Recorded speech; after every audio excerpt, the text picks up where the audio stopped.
नमस्कार। तो आज हम किताब Deepa Karmakar the small wonder पर थोड़ी गहराई से बात करने वाले हैं। जी हाँ। हमारे पास देखिए इस किताब की काफी विस्तृत हिंदी समीक्षा के कुछ अंश हैं और कोशिश यही रहेगी कि इसके जो सबसे अहम सबसे दिलचस्प पहलू हैं उनको सामने लाएं। बिल्कुल। और ये किताब मतलब सिर्फ एक एथलीट की कहानी तो है नहीं। सही कहा।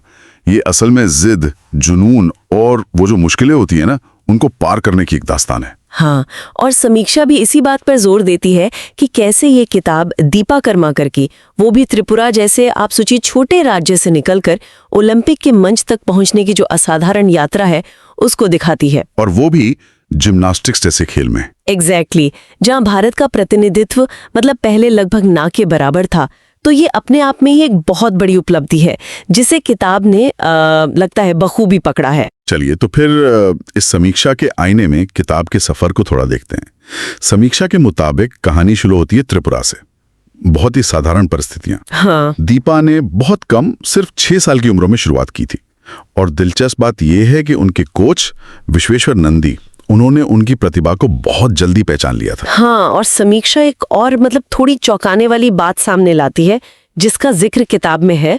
दीपा को बचपन में फ्लैट फुट यानी सपाट पैर की समस्या थी। ओह, जिम्नास्ट के लिए? हाँ, आप सोचिए किसी जिम्नास्ट के लिए ये कितनी बड़ी रुकावट हो सकती है, अंदाजा लगाना भी मुश्किल है। बिल्कुल। तो समीक्षा इस बात की तारीफ करती है कि किताब कैसे इस चुनौती से दीपा के संघर्ष और उनके वो कभी हार न मानने वाले जज्बे को दिखाती है।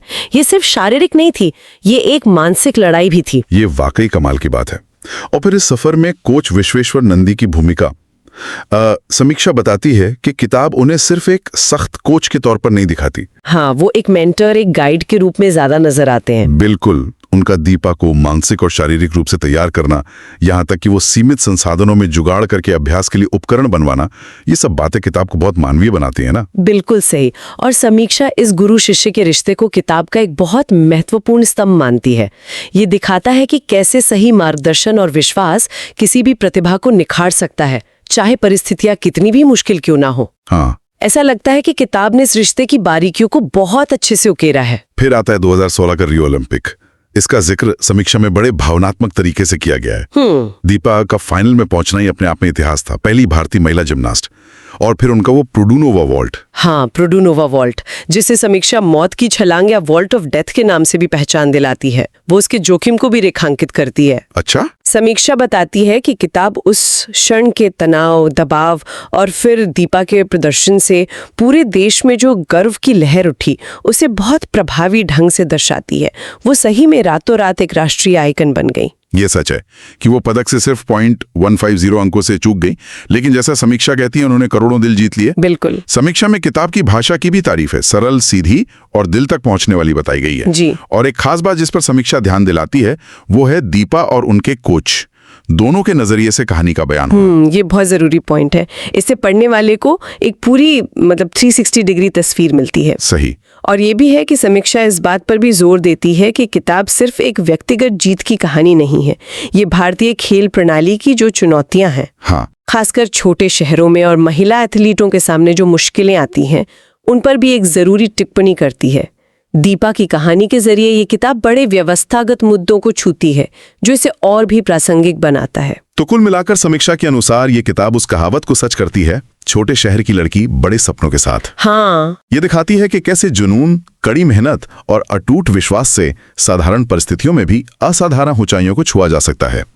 ये हर उस इंसान के लिए प्रेरणा है जो सीमित साधनों से जूझ रहा है। निश्चित तौर पर समीक्षा का निष्कर्ष यही है कि ये किताब इमोशनली इंस्पायर करती है और ये विश्वास जगाती है कि भारतीय महिलाएं किसी भी क्षेत्र में, यहाँ तक कि ओलंपिक जैसे बड़े मंच पर भी इतिहास रच सकती हैं। यहाँ सबसे दिलचस्प बात यह है कि कैसे एक व्यक्ति की जर्नी न सिर्फ लाखों लोगों को प्रेरित कर सकती है, बल्कि व्यवस्थागत कमियों पर भी रोशनी डाल सकती है और शायद बदलाव की उम्मीद जगा सकती है। बिल्कुल।